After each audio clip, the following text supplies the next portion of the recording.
नमस्कार, मी डॉक्टर चंद्रशेखर हळिंगे. मी सायकॅट्रिस्ट म्हणजे मनोविकार तज्ञ आणि व्यसनमुक्ती तज्ञ म्हणून मिरज येथे प्रॅक्टिस करत आहे.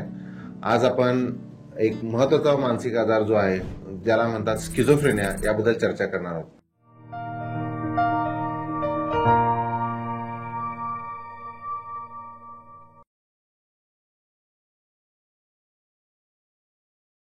स्किझोफ्रेनिया म्हणजे याच्यामध्ये स्प्लिट ब्रेन असं आपण म्हणू शकतो की स्प्लिट माइंड असं म्हटलं जातं. याच्यामध्ये विचार, भावना आणि कृतींचा समन्वय बिघडलेला असतो. महत्वाची लक्षणे कोणती असू शकतात तर याच्यामध्ये संशयाचा आजार हा महत्वाचा मानला जातो. म्हणजे संशय, पेशंटला असं वाटायला लागतं की कोणतरी दोन लोक असतील तर ते माझ्याबद्दल बोलतात, ते कोणीतरी करणी करत आहे, त्यांना आमचं चांगलं बघवत नाही, जेवणामध्ये काहीतरी मिसळून मला मारणार आहेत, माझ्या मागे लागलेले आहेत, माझ्या अगेन्स्ट काहीतरी प्लॅनिंग करत आहेत किंवा माझ्यावर त्यांची नजर आहे, कॅमेरा लावलेला आहे, सॅटेलाइट थ्रू माझ्यावर वॉच करत आहेत, मी काय करत आहे हे लोकांना कळवत आहेत. कधी कधी पेशंट असं म्हणतो की माझ्या मनात जे विचार आहेत ते माझे नाही आहेत, दुसरे कोणीतरी आहे ते माझ्या मनामध्ये विचार घालत आहेत, माझे जे विचार आहेत कुणीतरी काढून घेत आहे असं म्हणतो. कधी कधी पेशंट म्हणतो की मी काहीतरी बोलणार आहे त्याच्या अगोदरच माझे विचार लोकांना कळतात. किंवा काही वेळा पेशंट असं म्हणतो की मी जे करत आहे ते माझ्यावर वॉच करतात आणि माझ्याबद्दल टीव्ही किंवा सोशल मीडिया मार्फत किंवा चॅनल मधून इतर लोकांना ते पसरवत आहेत.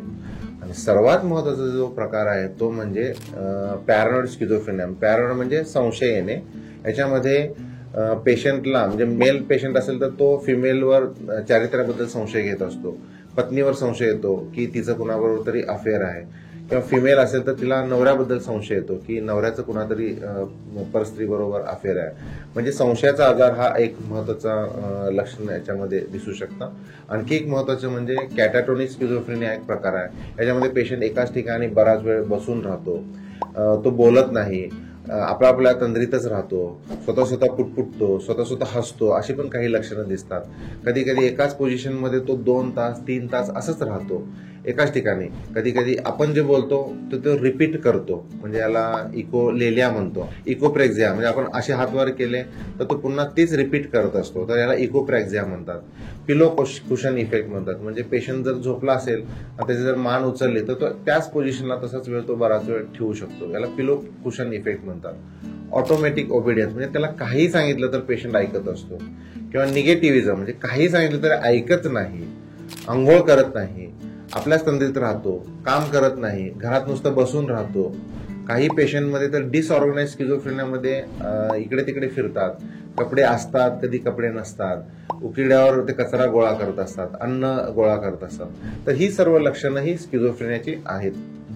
आणि याचा इलाज जर आपण केला तर नक्कीच यश मिळू शकतं.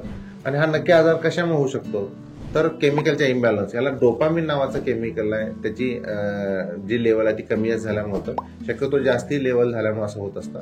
हेरिडिटरी फॅक्टर्स म्हणजे अनुवंशिकता पण आहे.